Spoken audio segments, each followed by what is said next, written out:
देखो, last class में हम लोग इमोशनल इंटेलिजेंस को हम लोगों को देखना था। लास्ट क्लास तक हम लोगों ने कुछ कुछ बेसिक बेसिक चीजें देख ली थी। जैसे हम लोगों ने ये देखा कि जो टीचिंग्स के मेथड हैं वो क्या क्या होने चाहिए, लर्नर्स का उसमें एटीट्यूड क्या होना चाहिए। कुछ लर्नर्स की कॉन्सेप्ट को हम लोगों ने देखा, और ये भी देखा कि जो एडोलसेंट लर्नर्स हैं या अडल्ट लर्नर्स हैं उनके बीच में क्या क्या डिफरेंस होता है, ये भी हम लोगों ने देख लिया। इसके बाद कुछ और एजुकेशन में साइकोलॉजी के लेवल पर कुछ चेंजेस हुए, मतलब साइकोलॉजिकल डेवलपमेंट हुए। और कुछ शिक्षाविदों ने, या कह सकते हैं कि मनोवैज्ञानिक जो शिक्षाविद थे, एजुकेशनल साइकोलॉजिस्ट थे, उन्होंने अलग अलग बातें की। उनका मानना ये था कि किसी को सिखाने के पीछे सबसे बड़ी तरीका ये होता है कि एक बार साइकोलॉजी को समझा जाए, उस मनोविज्ञान को, कि वो किस तरीके से काम करता है किसी व्यक्ति का, और फिर उसी हिसाब से उसको गाइड किया करना चाहिए, उस मनोविज्ञान के हिसाब से। तो फिर इसलिए मनोविज्ञान एजुकेशन सिस्टम में शामिल होने लगा। ये कोई बहुत पुरानी बात नहीं है, मतलब 20वीं शताब्दी के शुरुआत में एजुकेशन में ये बदलाव देखने को मिले कि मनोविज्ञान को भी शिक्षा में शामिल कर लिया गया, एजुकेशन में शामिल कर लिया गया। और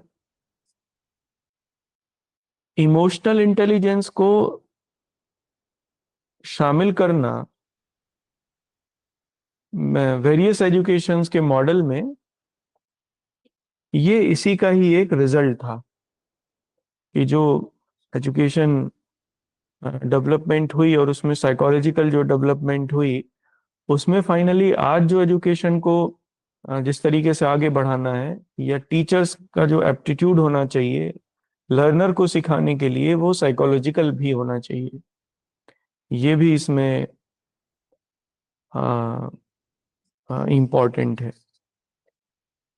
तो यहीं से इमोशनल इंटेलिजेंस की शुरुआत होती है। तो इसलिए आप हेडिंग डाल लीजिए, इमोशनल इंटेलिजेंस, इमोशनल इंटेलिजेंस। ठीक है, या भावनात्मक बुद्धिमत्ता। देखो, भावनात्मक बुद्धिमत्ता नॉर्मली दो चीजों से मिलके बनी। जो इमोशनल इंटेलिजेंस है वो दो चीजों से मिलकर बनी है। एक ईक्यू, इमोशनल कोशेंट कहते हैं उसे, है ना। इसके आगे चाहे तो आप लिख लो, ये देखेंगे अभी ये क्या है। तो लेकिन फिर भी आप लिख लो, emotional intelligence equal to EQ, emotional quotient plus IQ, है ना, इंटेलिजेंट इंटेलिजेंस कोशेंट। इन दोनों को मिलाया जाए तो फिर ईआई बनता है, या इमोशनल इंटेलिजेंस बनता है ना। इतना लिख के अभी छोड़ दीजिए। अब इसको देखते हैं कि ये कैसे कैसे था। देखो, सबसे पहले डार्विन ने जब अपने रिसर्च किए और theory the survival of the fittest की, तो उसने ये बताया कि जो इमोशंस हैं वो भी सर्वाइवलिटी में एक इम्पॉर्टेंट रोल प्ले करते हैं। क्योंकि जो इमोशंस हैं वो किसी को भी मजबूत बनाने का काम करते हैं, उसके सर्वाइवल स्किल्स में, या उसकी उत्तरजीविता में, या उसके अनुकूलन में, एडेप्टेशन में। इसलिए किसी भी व्यक्ति के जीवन में इमोशंस की महत्वपूर्ण भूमिका है, उनके अनुसार उन्होंने ये माना।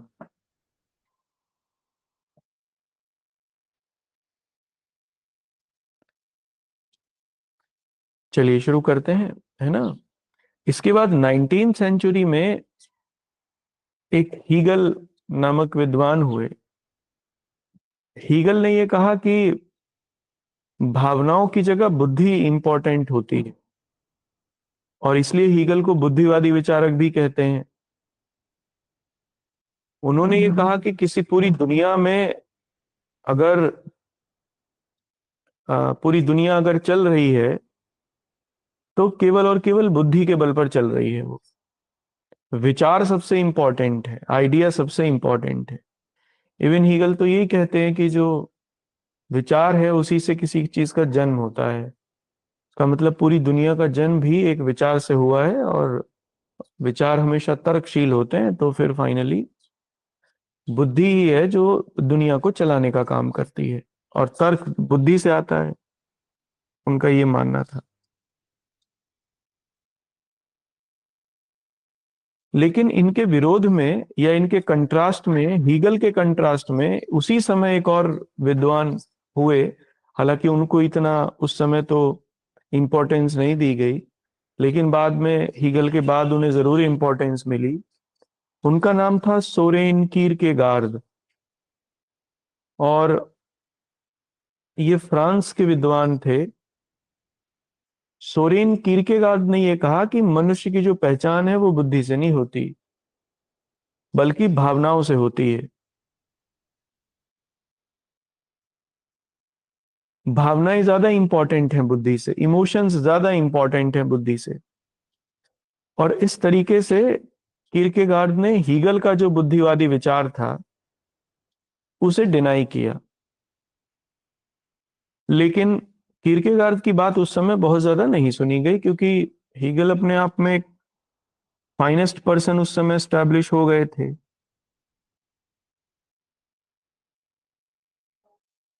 इसके बाद 1920 में एक विद्वान हुए थॉर्नडाइक।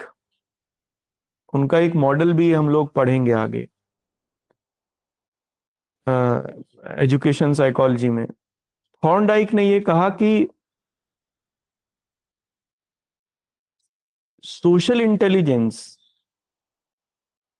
की उन्होंने कॉन्सेप्ट दी, सामाजिक बुद्धिमत्ता की उन्होंने कॉन्सेप्ट दी थॉर्नडाइक ने, है ना। देखो, इसको भी एक इसके भी थोड़ा सा पीछे चलते हैं। 20वीं शताब्दी में जब थॉर्नडाइक का जन्म हुआ, उस समय साइकोलॉजी में कुछ बदलाव हो रहे थे। कुछ लोगों का ये मानना था कि व्यक्ति का जो व्यवहार है वो सबसे इंपॉर्टेंट होता है, और व्यक्ति का व्यवहार जो है वो समाज द्वारा बनाया जाता है। कोई व्यक्ति का व्यवहार अपने आप नहीं बनता, सोसाइटी उसे बनाने का काम करती है, समाज उसे बनाने का काम करता है। और इसीलिए उसको उन्होंने सोशल कंडीशनिंग कहा, सामाजिक शोधन कहा।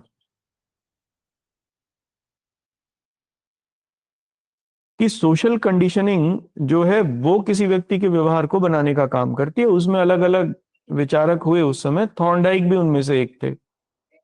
आगे पढ़ेंगे ये हम, पीछे मतलब आगे आएगा वो एजुकेशन साइकोलॉजी में जब पढ़ेंगे। जैसे उन्होंने ये कहा, जो व्यवहारवादी ये विचारक थे, उनका मानना ये था कि समाज में जब मान लो बच्चे का जन्म होता है तो फिर उसको अलग अलग तरीके से उसकी कंडीशनिंग होती है। जैसे उसको मूल्य सिखाए जाते हैं, नैतिकता सिखाई जाती है। तो कैसे सिखाई जाती है? उसके अच्छे काम के लिए उसे रिवॉर्ड किया जाता है, और गलत उसके काम के लिए पनिश किया जाता है। तो उसकी टेंडेंसी ये हो जाती है कि वो गलत काम ना करे, सही काम करे, क्योंकि उससे उसको रिवॉर्ड मिल रहा है, तो वो वही काम करता है। इस तरीके से समाज कंडीशनिंग करता है किसी व्यक्ति की भी। तो उन्होंने ये कहा कि एक सोशल कंडीशनिंग की प्रक्रिया चलती है, और इस सोशल कंडीशनिंग में भावनाएं एक इंपॉर्टेंट रोल प्ले करती हैं, इमोशंस एक इंपॉर्टेंट रोल प्ले करते हैं। इस पूरे विचार को व्यवहारवादी विचारक कहा गया, बिहेवियरलिस्ट थ्योरिस्ट कहा गया। हॉर्नडाइक भी एक व्यवहारवादी विचारक थे। वो ये मानते थे कि जो शोधन की प्रक्रिया है वो सोशल कंडीशनिंग के थ्रू होती है, मूल्यों की प्रक्रिया। इसमें थॉर्नडाइक ने ये कहा 1920 में कि सोशल इंटेलिजेंस एक तत्व है, सामाजिक बुद्धिमत्ता एक तत्व है जिसके दो अर्थ हैं। एक, सामाजिक संबंधों को ठीक से समझना, to understand the social relations accurately. और दूसरा फिर उन्हें निभाने के लिए जो हमारे पास विकल्प हैं, उन विकल्पों को में से सही विकल्प को चुनना। इसको उन्होंने इमोशनल कोशेंट का नाम दिया, ईक्यू का नाम दिया। फिर से समझो, ईक्यू या इमोशनल कोशेंट है ना, भावनात्मक जो गुणांक है। उन्होंने कहा ये होता क्या है, उन्होंने बताया कि दो चीजों से मिलके बना है। जो सोशल रिलेशंस हैं वो भावनाओं के ऊपर आधारित होते हैं। तो किसी भी व्यक्ति के को एक तो ये होना चाहिए कि वो सामाजिक संबंधों को ठीक से समझे कि वो क्या है, और फिर उन्हें निभाने के लिए उचित विकल्प को चुन ले, जो सही विकल्प है। क्योंकि कोई व्यक्ति समाज के बाहर नहीं रह सकता। उनका मानना यह था कि अगर कोई व्यक्ति समाज के बाहर है तो या तो वो किसी और दुनिया से आया है, ये वो मानते थे, या फिर वो कोई पशु है, वो कोई इंसान नहीं हो सकता। इसलिए समाज एक इंपॉर्टेंट चीज थी, सोसाइटी एक इंपॉर्टेंट चीज थी। तो फिर उन्होंने ये कहा कि हम जिस सोसाइटी में रहते हैं उस सोसाइटी के संबंधों को, रिलेशंस को ठीक से समझें, और फिर उनको ठीक से निभाने के लिए जो विकल्प है हमारे पास, ऑप्शंस हैं, उनको चुन लिया जाए। इसी को उन्होंने ईक्यू कहा, इमोशनल कोशेंट का नाम भी उन्होंने दिया। इसके बाद एक और वैज्ञानिक हुए 1940 में, डेविड वेसलर एक और वैज्ञानिक हुए। इनका जिक्र हम लोग लिखेंगे नहीं, लेकिन ऐसे ही करेंगे। डेविड वेसलर ने यह कहा कि किसी व्यक्ति की जो सफलता है उसमें बुद्धि काम नहीं करती है।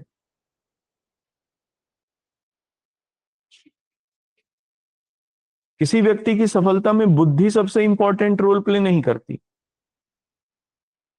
बल्कि उसका भावनात्मक पक्ष इंपॉर्टेंट रोल प्ले करता है। How emotionally that person is strong और साउंड, उनका ये मानना था। इसलिए डेविड वेसलर की बात को समझते हुए 1950 में एक और मनोवैज्ञानिक हुए जिनका नाम था अब्राहम मैस्लो।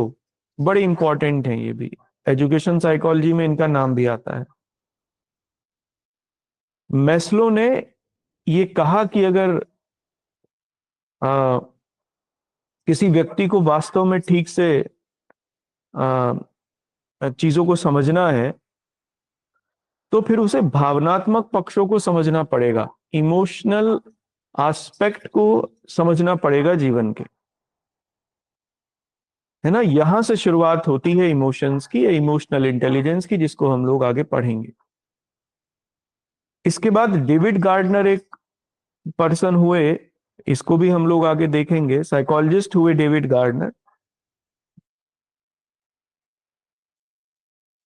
उन्होंने कहा कि इंटेलिजेंस के जो है वो 8 पक्ष होते हैं। बात करेंगे इन 8 पक्षों की, लेकिन इनमें से 2 ऐसे हैं जिनका बेसिक बेसिक जो सीधा संबंध है वो भावनाओं से है।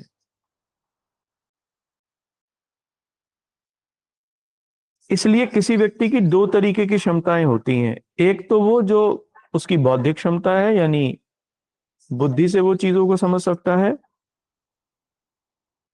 जिसे उन्होंने अंतर्वैयक्तिक बुद्धिमत्ता कहा, है ना, पर्सनल इंटेलिजेंस उन्होंने कहा। और दूसरी उन्होंने भावनात्मक जो बौद्धिकता है वो नाम दिया कि वो भावनाओं को किस तरीके से अपनी भावनाओं को या अपने इमोशंस को वो किस तरीके से समझता है और उन्हें किस तरीके से कंट्रोल करता है। ये दोनों चीजों को उन्होंने मिलाकर देखा डेविड गार्डनर ने, और थ्योरी ऑफ मल्टीपल इंटेलिजेंस उन्होंने दी। डेविड गार्डनर की ये थ्योरी ऑफ मल्टीपल इंटेलिजेंस है, जिसके हिसाब से ये बिल्कुल तय हो जाता है कि केवल बौद्धिक पक्ष ही नहीं बल्कि भावनात्मक पक्ष भी जरूरी होते हैं मानवीय विकास के लिए। बाद में एक एक व्यक्ति थे जिनका नाम था 1987 में कीथ बीसले। कीथ बीसले ने इमोशनल कोशेंट वर्ड को यूज किया। हालांकि इमोशनल कोशेंट वही था जो थॉर्नडाइक का था। इमोशनल कोशेंट वर्ड का यूज किया, और वेन पेन नामक व्यक्ति ने इमोशनल इंटेलिजेंस को डिफाइन करने का प्रयास किया। हालांकि इनको उतना ज्यादा सफलता नहीं मिली। इमोशनल इंटेलिजेंस को डिफाइन करने में सबसे पहले सैलोवी और मेयर ने सफलता हासिल की 1990s के टाइम में, और एक और व्यक्ति थे डेनियल गोलमैन 1995 में। इन दोनों लोगों ने, तो डेनियल गोलमैन और सैलोवी और मेयर, इन दोनों को फाइनली इमोशनल इंटेलिजेंस को परिभाषित करने और उसको ठीक से समझने, उसको ठीक से प्रयोग करने की विधियों को लागू करने, इन सब के बारे में इन लोगों ने दो ने जानकारी दी। डेनियल गोलमैन न्यूयॉर्क टाइम्स में एक राइटर थे। वहां उन्होंने किताब लिखी इमोशनल इंटेलिजेंस डैश करके why it can matter more than IQ। ये किताब थी, और इसमें ही उन्होंने सबसे पहले बहुत विस्तार से इमोशनल इंटेलिजेंस के ऊपर बात की। हालांकि इस शब्द का प्रयोग पहले ही वॉन पेन वगैरह लोगों ने कर लिया था, लेकिन परिभाषित करने में इनका ही नाम सबसे पहले आता है। तो आप अभी यहां तक की बात लिख लो। इमोशनल इंटेलिजेंस को फिर हम लोग शुरू करते हैं, ठीक है? यहां तक कुछ समझ में आया थोड़ा बहुत? देखो, ये बेयर साइकोलॉजी है, इसलिए आपको थोड़ा सा सीखना पड़ेगा, बार बार इसको पढ़ना पड़ेगा, है ना? ये ऐसे समझ में नहीं आएगी इजीली। तो इसलिए आपको आ, थोड़ा सा मेहनत करनी पड़ेगी, बार बार लेक्चर को सुनना। तो इसमें सबसे पहले लिखना आप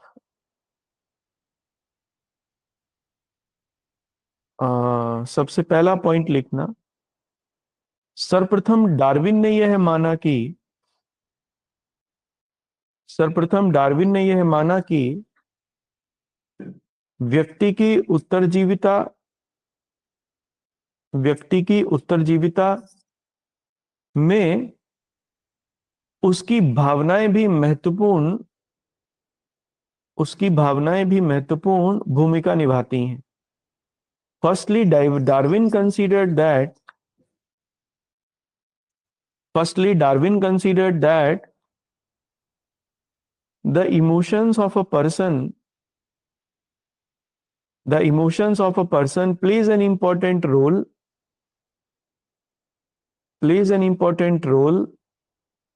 in the survivality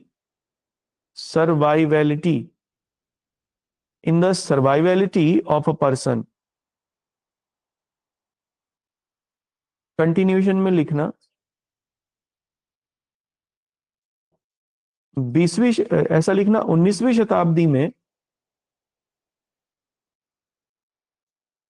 शताब्दी में अस्तित्ववादी विचारक, ये एग्जिस्टेंशियलिज्म के एक पर्सन थे, Soren कीरकेगार्ड।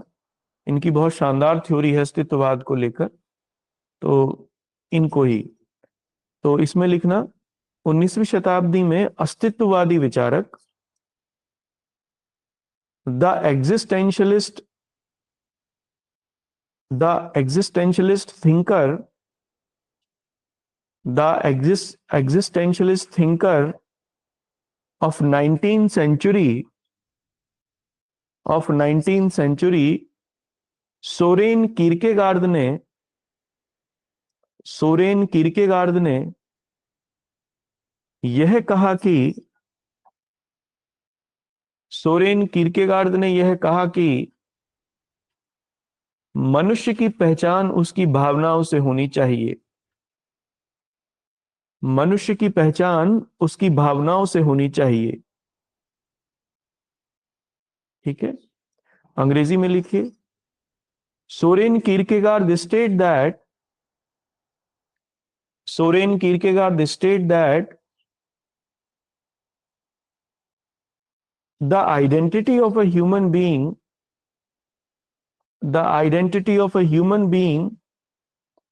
must be considered through its emotions। Pinky ji, आप आधा घंटा लेट हैं पूरे, और मैंने तो 10 मिनट वेट भी किया। और ये साइकोलॉजी है, ये आपको बिल्कुल समझ में नहीं आनी है।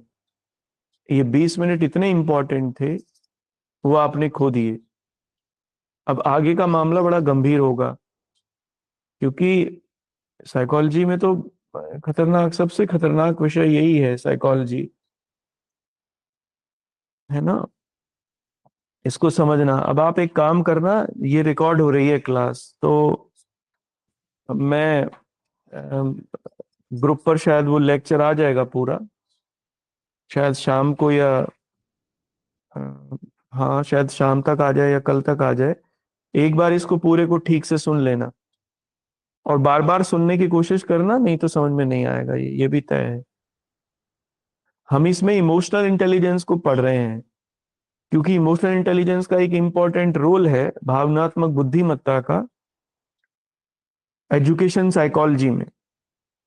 तो एजुकेशन साइकोलॉजी की शुरुआत होती ही इमोशनल इंटेलिजेंस से है। तो उसके कुछ विचारकों को भी पढ़ रहे हैं, अभी हमने शुरू ही किया है। लिखना समझ तो लिया था थोड़ा सा, अब इसमें अगले पॉइंट से लिखना। अगले पॉइंट से लिखना। 1920 में 1920 में व्यवहारवादी विचारक थॉर्नडाइक ने बुद्धिमत्ता बुद्धिमत्ता के प्रकारों की व्याख्या की बुद्धिमत्ता के प्रकारों की व्याख्या की तथा सोशल इंटेलिजेंस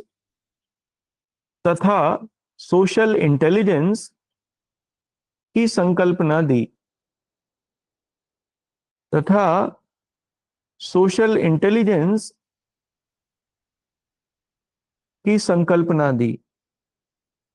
ठीक है, अब सोशल इंटेलिजेंस क्या है इसे समझेंगे, पहले अंग्रेजी में लिखिए। इन 1920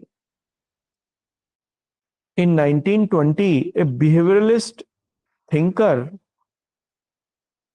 behavioralist thinker named Thorndike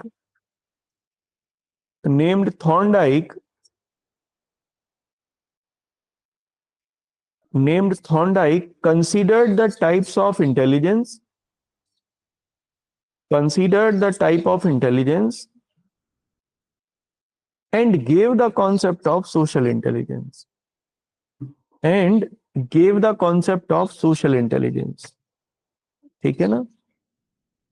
जैसे इनका मानना ये था कि जो बुद्धि है वो आ, ऐसा नहीं है कि केवल ये वैज्ञानिक ही विषय है। विज्ञान के द्वारा ही बुद्धि को समझना कि ये आती कैसे है, कैसे काम करती है, ये कोई वैज्ञानिक विषय नहीं है। बल्कि इसका जो एक और इंपॉर्टेंट एस्पेक्ट है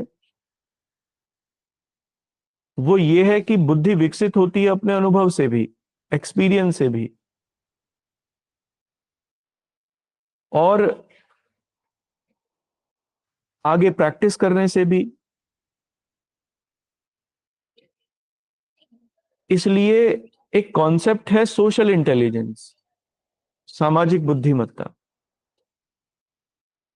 इन्होंने कहा कि कोई भी व्यक्ति जब समाज में, मतलब कोई बच्चा जब समाज में आता है तो अपनी बुद्धि से वो सामाजिक संबंधों को समझता है, अनुभव लेता है उन संबंधों के, और फिर बाद में अपना विकास करता है। इसलिए सोशल इंटेलिजेंस भी एक कॉन्सेप्ट है जिसमें सामाजिक संबंधों को समझना होता है, जिसमें सामाजिक संबंधों को समझा जाता है। लेकिन सामाजिक संबंध उनके हिसाब से, अब जो संबंध हैं, सामाजिक संबंध है, वो भावनाओं से चलते हैं, बुद्धि से नहीं चलते। इसलिए उन्होंने ये कहा कि भावनाएं भी इंपॉर्टेंट होती हैं इंटेलिजेंस के लिए। अगर आपको पूर्णता में देखनी है, बुद्धिमत्ता को पूर्णता में देखना है, तो आप केवल उसमें कॉग्निटिव फंक्शंस ही मत देखो दिमाग के कि वो कैसे काम करता है, बल्कि ये भी देखो कि इमोशंस भी उसमें एक इंपॉर्टेंट रोल प्ले करते हैं बुद्धि के विकास के होने में। इसी को उन्होंने इमोशनल इंटेलिजेंस आगे कहा, है ना। तो कंटिन्यूएशन में लिखना, सोशल इंटेलिजेंस के अंतर्गत, सोशल इंटेलिजेंस के अंतर्गत उन्होंने दो बातें रखी। He took two concept he took two concept under social intelligence, है ना। क्या कि एक तो सामाजिक जो संबंध है इन्हें ठीक से समझा जाए, तो सामाजिक संबंधों को कि ठीक से समझ हो, यानी भावनात्मक समझ हो, जिससे उनको ठीक से निभाया जाए, क्योंकि तभी ठीक से निभ सकते हैं जब समझ थोड़ी ठीक हो। और दूसरा, फिर हमारे पास जो विकल्प होते हैं चलाने के लिए किसी चीज को, उनमें से सबसे सही विकल्प को चुन लिया जाए चीजें ठीक से चलाने के लिए। ये इंटेलिजेंस की बात है।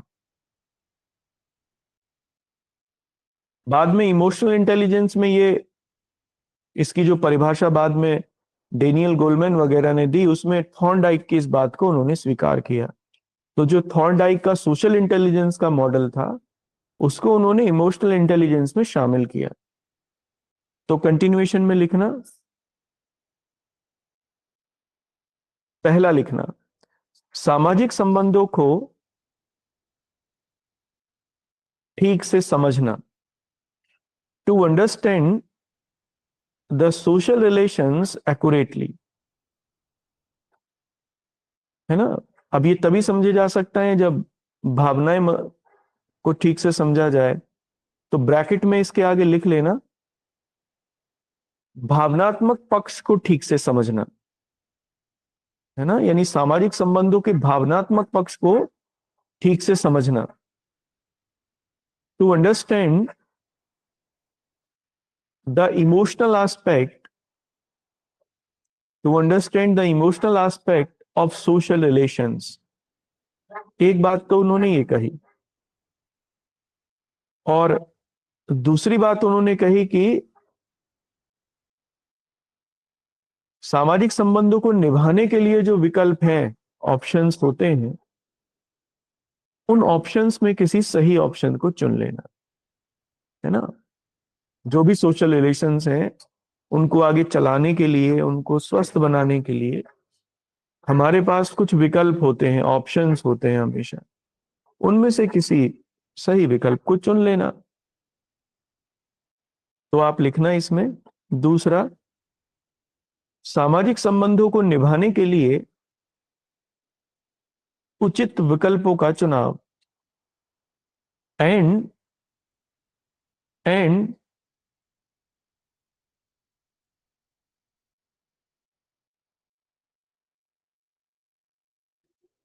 And choose a correct option and choose a correct option to fulfill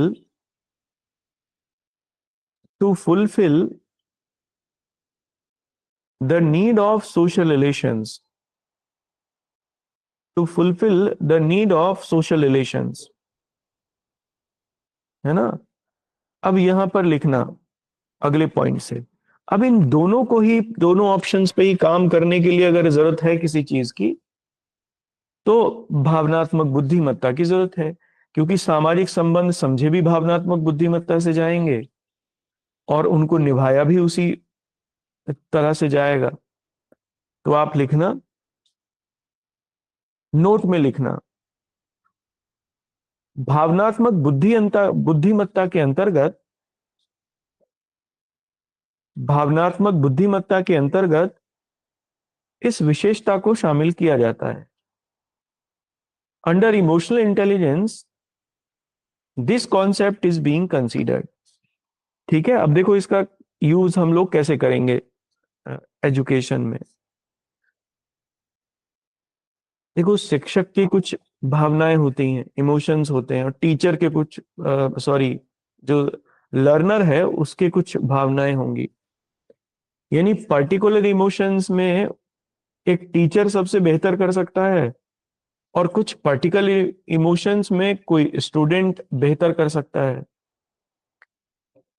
तो टीचर का ये फर्ज है, क्योंकि उसको सिखाना है कि वो अपने उन इमोशंस को भी समझे, अपने को इमोशनली समझे कि वो किन इमोशंस में अच्छे से परफॉर्म कर सकता है, अच्छे से सिखा सकता है।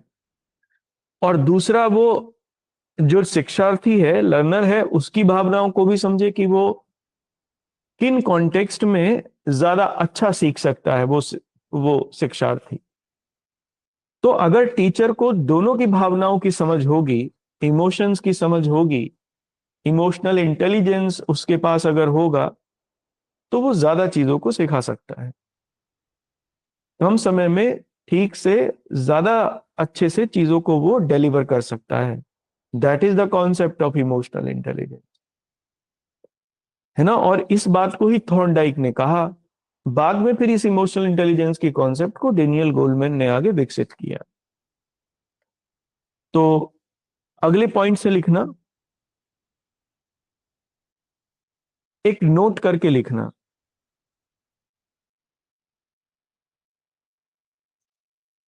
अगले पॉइंट से लिखना, नेक्स्ट पॉइंट से। अब देखो, ये तो 1920 की बात थी जब थॉर्नडाइक ने ये कहा। थॉर्नडाइक को अलग से भी पढ़ेंगे हम लोग, है ना, एजुकेशन साइकोलॉजिस्ट हैं ये। इसके बाद एक और साइकोलॉजिस्ट हुए जिनका नाम था अब्राहम मैस्लो, 1950 में। अब्राहम मैस्लो ने कहा कि जो भावनात्मक पक्ष है किसी भी मनुष्य के जीवन में सबसे महत्वपूर्ण होता है। बौद्धिक पक्ष से भी भावनात्मक पक्ष महत्वपूर्ण होता है। और कारण यह है कि बौद्धिक पक्ष तो केवल कुछ ही लेवल पर काम कर पाता है, कॉग्निटिव लेवल पर जैसे, लेकिन भावनात्मक पक्ष का जो दायरा है वो बहुत बड़ा है। ह्यूमन की लाइफ में उन्होंने ये बताया कि ह्यूमन जो होता है वो इमोशन से ज्यादा लेड होता है बनिस्पत बुद्धि के, इंटेलिजेंस के। भावनाओं से वो ज्यादा लेड होता है, भावनाओं से वो ज्यादा प्रेरित होता है, भावनाओं से ही वो ज्यादा कार्य भी करता है। बुद्धि का प्रयोग वो केवल लाभ और हानि के मामले में करता है। कहाँ उसे लाभ है और कहाँ उसे हानि है, वहां बुद्धि का प्रयोग करता है। अदरवाइज तो वो भावनाओं का उपयोग करता है। और उन्होंने ये कहा कि जो सामाजिक संबंध होते हैं, इसलिए वो भावनाओं पर आधारित होते हैं, ना कि बुद्धि पर। जब भी सामाजिक संबंधों में बुद्धि आ जाएगी, भावनाएं पीछे रह जाएंगी, सामाजिक संबंध टूट जाएंगे। इसलिए सामाजिक संबंधों के पीछे अगर कुछ छुपा है, सोशल रिलेशंस के पीछे, तो दैट इज भावनाएं, इमोशंस, नॉट द इंटेलिजेंसिया। तो अगले पॉइंट में लिखना, ये बात कही अब्राहम मैस्लो ने, बड़े इंपॉर्टेंट साइकोलॉजिस्ट थे। तो लिखना 1950 के दशक में 1950 के दशक में प्रसिद्ध मनोवैज्ञानिक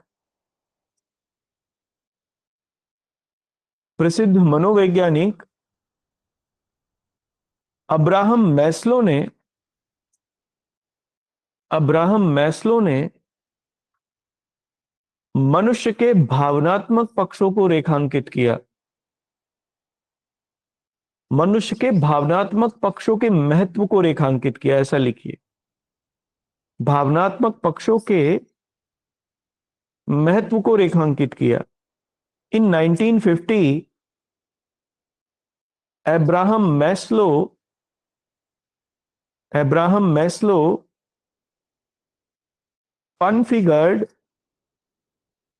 configured the emotional aspect, configured the importance of emotional aspect of a human being। उन्होंने यह कहा कि व्यक्ति के बौद्धिक पक्ष से अधिक, या व्यक्ति के जीवन में बौद्धिक पक्ष से अधिक भावनात्मक पक्ष महत्वपूर्ण होते हैं।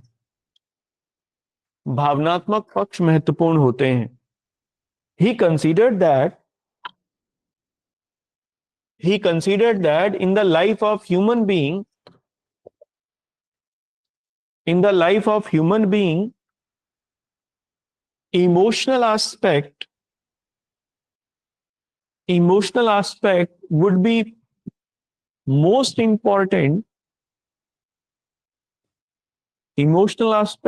be most important rather than intelligentsia।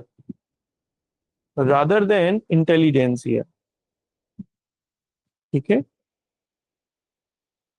अब अगले पॉइंट से लिखना, नेक्स्ट पॉइंट से।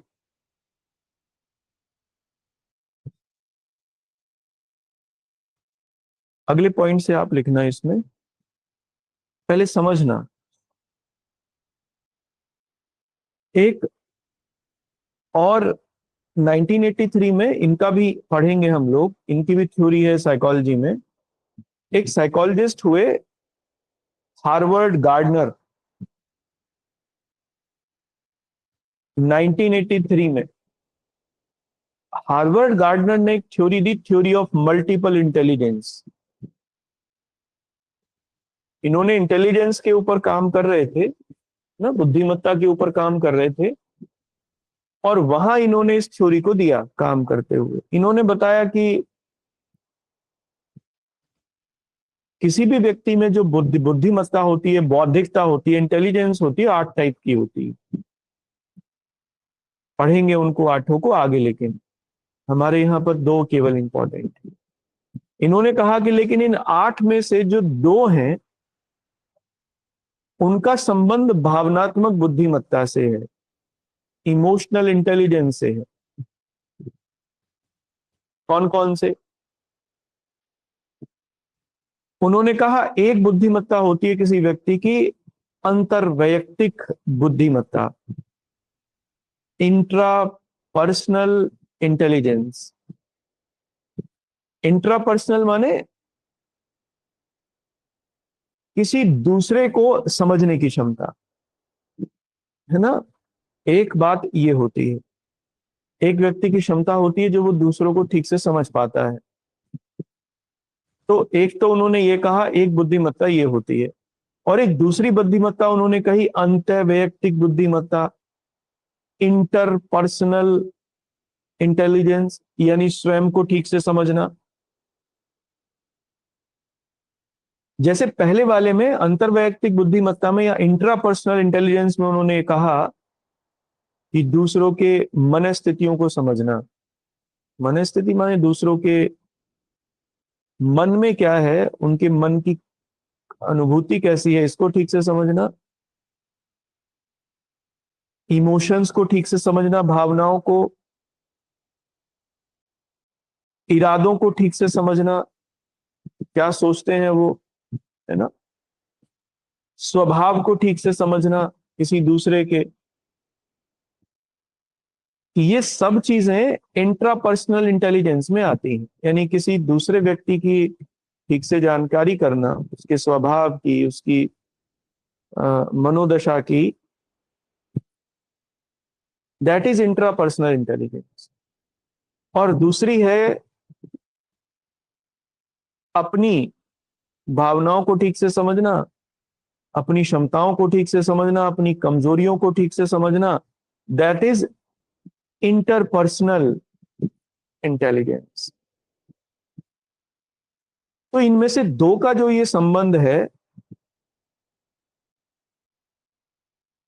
दो का जो संबंध है वो भावनात्मक बुद्धिमत्ता से है, इन दोनों का। ठीक है, तो इसमें लिखना, क्या कहा लुबना, मैं समझ नहीं पाया। इंट्रापर्सनल में क्या आएगा? इंट्रापर्सनल माने अंतर्वैयक्तिक होती है ना। इंट्रा माने शायद दूसरे की भावनाओं को ठीक से समझना। इंट्रा का मतलब अंतर्वैयक्तिक। इंट्रा खुद को होगा, इंटर दूसरे को होगा। हाँ, इंटरपर्सनल स्किल, हाँ ठीक है। इंटरपर्सनल स्किल, इंटरपर्सनल माने, हाँ ठीक है। इंटरपर्सनल माने दूसरे को ठीक से, और इंट्रा माने स्वयं को ठीक से। ठीक है, तो अब आप इसमें लिखना, वर्ष 1983 में, या ये लिख लिया, मल्टीपल इंटेलिजेंस की थ्योरी दी, ये लिख लिया अंग्रेजी में, हिंदी में? बाकी लोग बताइए, लिख लिया क्या? हार्वर्ड गार्डनर लिखो। वर्ष 1983 में, वर्ष 1983 में हार्वर्ड गार्डनर ने, हार्वर्ड गार्डनर ने बहुल बुद्धिमत्ता सिद्धांत, बहुल बुद्धिमत्ता सिद्धांत को प्रतिपादित किया। Harvard gardener, Harvard gardener stated the theory of multiple intelligence, stated the theory of multiple intelligence in 1983। इसमें उन्होंने बताया,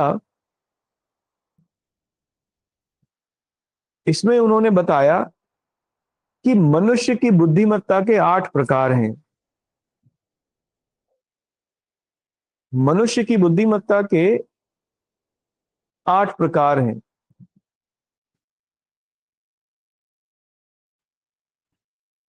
He considered that human intelligence has 8 types. Human intelligence has 8 types. पहला इसमें लिखना, या ह्यूमन इंटेलिजेंस हैज 8 टाइप्स, परंतु इनमें से दो, परंतु इनमें से दो का गहरा संबंध, परंतु इनमें से दो का गहरा संबंध भावनात्मक बुद्धिमत्ता से है, भावनात्मक बुद्धिमत्ता से। But two of these, two of these has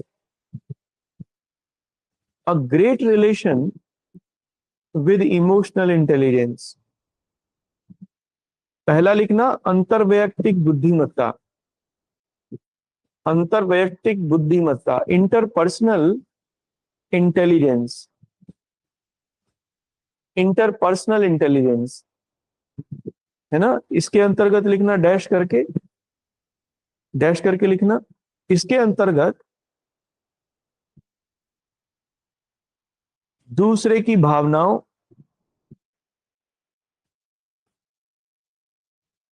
तथा मनस्थितियों को, तथा मनस्थितियों को ठीक से समझना। Under at, under at the learning of emotions and psychology of others, learning and psychology of others appropriately. और दूसरा लिखना, सेकंड लिखना, अंतः वैयक्तिक क्षमता, अंतः वैयक्तिक बुद्धिमत्ता, इंट्रापर्सनल इंटेलिजेंस। और इसके अंतर्गत लिखना, अपनी भावनाओं तथा मनस्थितियों को ठीक से समझना, अपनी भावनाओं तथा मनस्थितियों को ठीक से समझना, understanding its own emotions and psychology properly. ठीक है, ये 1893 में हार्वर्ड गार्डनर ने ये थ्योरी दी। अब इसमें अगले पॉइंट से लिखना, नेक्स्ट पॉइंट से। 1990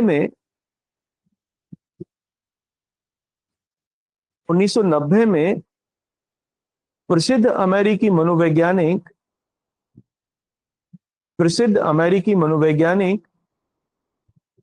पीटर सैलोवी तथा जॉन मेयर ने भावनात्मक बुद्धिमत्ता पर विस्तार से चर्चा की। इन 1990s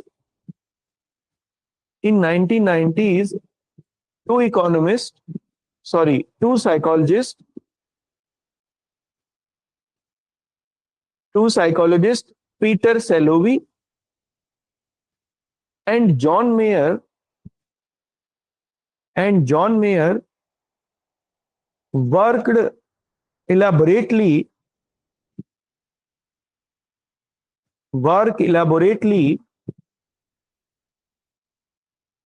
about the concept of emotional intelligence.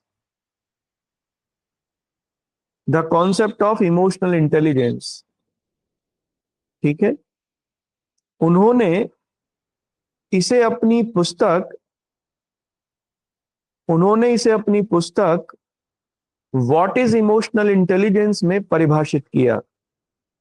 They defined it in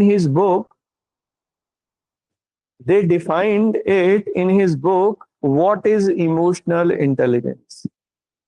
ठीक है, चलिए इसे यहां तक रखते हैं, आगे शाम को करेंगे। शाम की क्लास का समय वैसा ही रहेगा, 8:45 बजे से रखते हैं आज, 8:45 से, और मैं बाकी मैसेज कर दूंगा। इमोशनल इंटेलिजेंस को ठीक से समझेंगे, सैलोवी और मेयर का मॉडल ही पढ़ेंगे, क्योंकि आपके सिलेबस में यही है।